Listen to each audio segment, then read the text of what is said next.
welcome to Captain Kroll's Man Cave. Today I'm going to discuss one of my favorite movies of all time, Batman Begins. Legendary Batman origin tale, came out in 2005, directed by Christopher Nolan, screenplay by David Goyer, and it truly is my favorite Batman movie by far, leaps and bounds. Just to give you a bit of background on myself, I used to be a comic book collector growing up in the 1980s. By the late 80s, I'd pretty much given up on collecting comics, etc., and kind of moved on with my life. Fast forward to 2005. 2005, Christopher Nolan brings out Batman Begins, the first in a trilogy that he would be working on.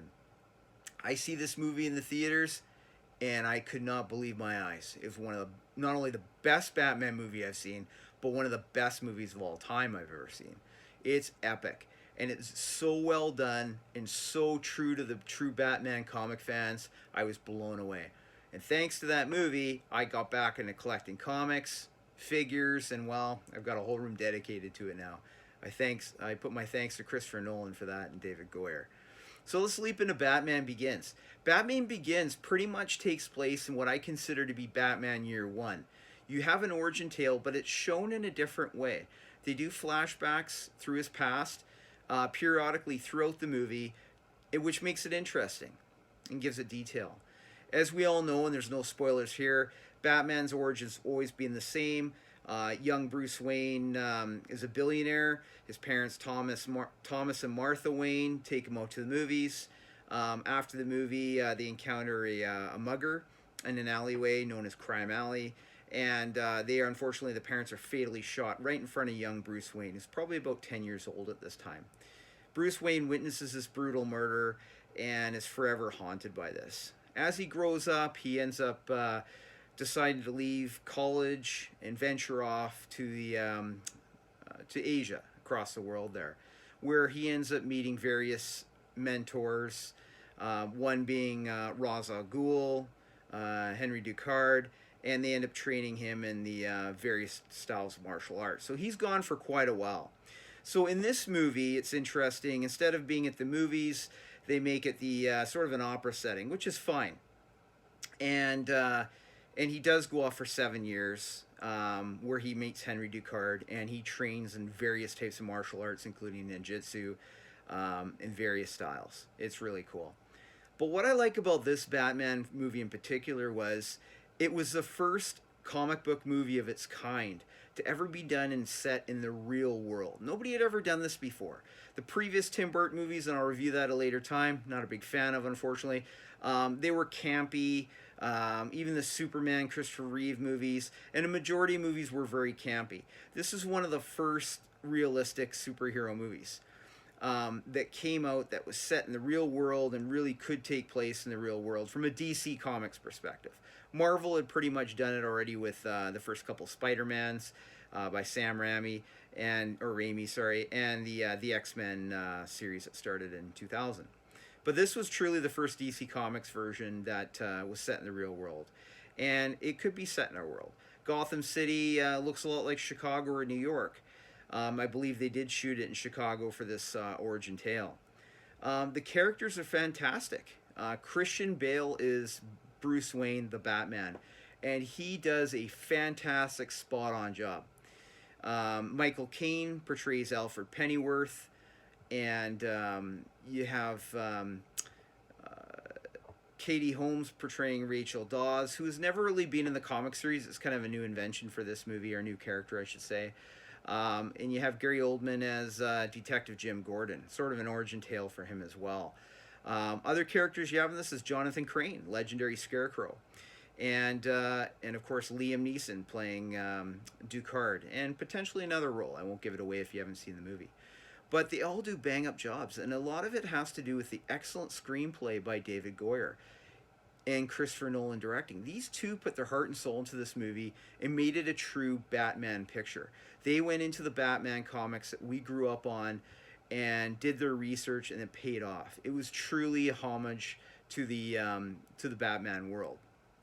And what I like about this film in particular is they could have easily taken one of the main antagonists, the Joker, of course, and thrown him in the origin tale, which they sort of did in the Tim Burton 1989 film called Batman. But they didn't do that. Instead, they took some other characters, such as Jonathan Crane, the Scarecrow, Ducard, and they brought them into this movie. As well as they also introduced for the first time in the movies Lucius Fox, played by Morgan Freeman, who's sort of the guy in charge of all the hardware that Wayne Enterprises has developed, mostly for the military, and the military didn't end up going with it. So it's kind of in a warehouse in the Wayne Tower there.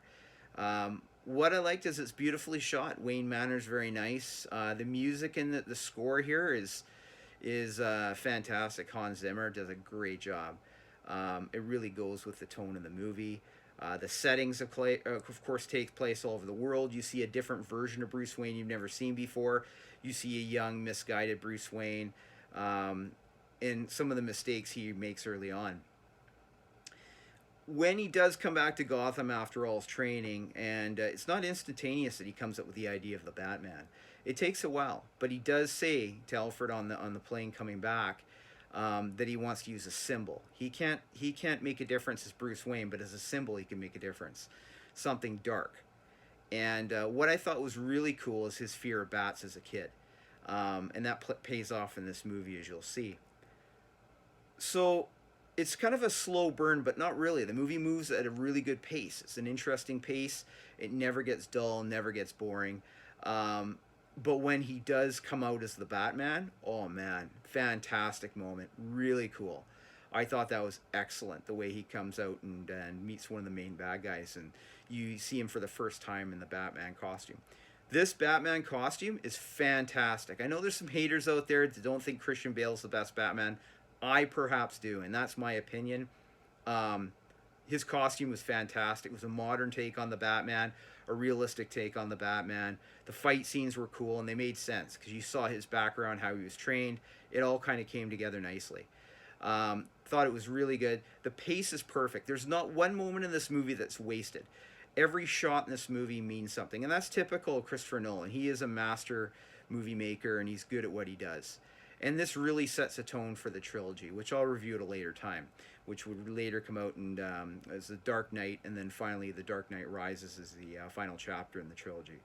But this movie really sets a tone for the origin of the Batman, as well as there's quite a few good action scenes where you see the Batman, and he makes some mistakes here and there, but, you know, he's learning, right? He's learning how to be the Batman. There's some really good lines in this movie. One of the lines in the movie is, why do we fall? So we can learn to pick ourselves up. I thought that was pretty cool, and that you know, that can mean anything, really. The other one is, it's, you know, when asked who he is, it's not who I am, but what I do that makes a difference. Something along those lines. Or, sorry, what I do that defines me. That's right. Again, really well written. And true to the comics. They don't stray off the base here. They do introduce, like I say, Rachel Dawes, played by Katie Holmes in this movie. The character Rachel Dawes has never been mentioned in the Batman comics, so it is a fresh character, and that's fine. Couple of the other characters are truly from the comics, like Carmine Falcone, the gangster. He's in Batman Year One in the comics. As a matter of fact, I happen to have, of course, I have many graphic novels in my man den, but this is Batman Year One. So it is written by Frank Miller, who's legendary. He ended up going on to do the Dark Knight Returns, which is an interesting take on the Batman. It's a dark graphic novel version. But in this graphic novel, there's quite a few similarities in the movie. But I will say that it's not all there. Like in Batman Year One, the graphic novel, you're introduced to Catwoman for the first time. Catwoman isn't introduced till the third movie in this trilogy, so that's fine. I thought the pacing was good. And I like the fact they didn't overdo it with villains, which typical movies have done. Now, the previous Tim Burton movies, I'll review that another time, they would throw out multiple villains in the sequels. Not necessarily Batman, but as they got into Batman and Robin and Batman Forever, both horrible movies, they started throwing in multiple villains. And then you saw that in the Spider-Man trilogy, the original Spider-Man trilogy too. Movies will often try and throw in as many villains as they can, but it often works against them because you don't see any character development and nobody gets equal screen time. In this movie, everybody gets good screen time. Every character is developed. You understand them. It's a very emotional movie too, especially when you see Bruce lose his parents. the emotional drive that makes him become the Batman, and the heroic measures he does towards the climax of the film without giving it away. The ending of the Batman Begins is superb when he's, and I won't give anything away, but he's with Jim Gordon, and Jim Gordon wants him to assist him on a crime he's currently trying to solve. And I'll just put it this way: he has an evidence bag, and there's a certain playing card in that evidence bag, and it beautifully leads into what'll be the sequel, The Dark Knight, which I'll review at another time. Other things I want to discuss in Batman Begins: it's very original. The uniform, the costume, the Batmobile. Oh my god! Well, actually, I should say the Tumbler. And that's a realistic version of the Batmobile. It's explained it's a military vehicle. The military didn't want to use it. Has all these features that can make these jumps for bridges. It makes sense to why this was developed.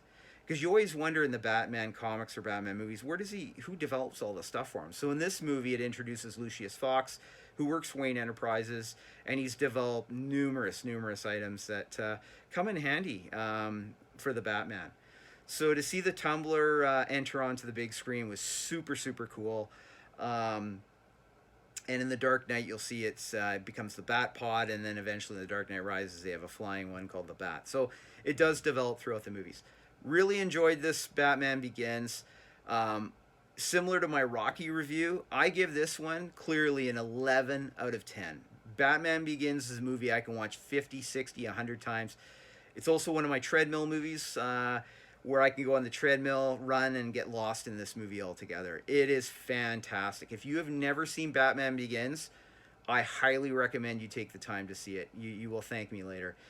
Even if you're not a Batman fan or a comic fan, this movie inspired me to get back into comics at an older age, and I've spent a fortune now on this man den. But it is what it is. I truly enjoy Batman. I've gotten back into Batman, and as such, I'm a huge fan still. Highly recommend this movie. Take a look at it. It doesn't get any better. Now, there's obviously some haters out there that still think that he's not the best Batman, and in my books, he is. But I'll discuss later. Ben Affleck was always second place in my books for the Batman. And after seeing the Zack Snyder Justice League cut, oh my gosh, fantastic. I truly think that he's up to par now with Christian Bale after seeing his performance in the 4-hour epic compared to that crappy Justice League from Joss Whedon. I'll discuss that in another review. That's another beast altogether. But anyways, Batman Begins is an epic film. It's one of my top movies of all time, not just comic movies, but of all time. Rocky's up there, the original Rocky with me, and Batman Begins definitely is an 11 out of 10. It's one of my top 10 movies of all time, and I don't think it'll ever fall to that list. Tell me what you think. Did you like Batman Begins? Who's your favorite Batman? Leave in the comments below. And this is also the first time I've done a review in my man den. So I'll do a few more, and you get to see a little more what's in this cool, what I think is a cool room.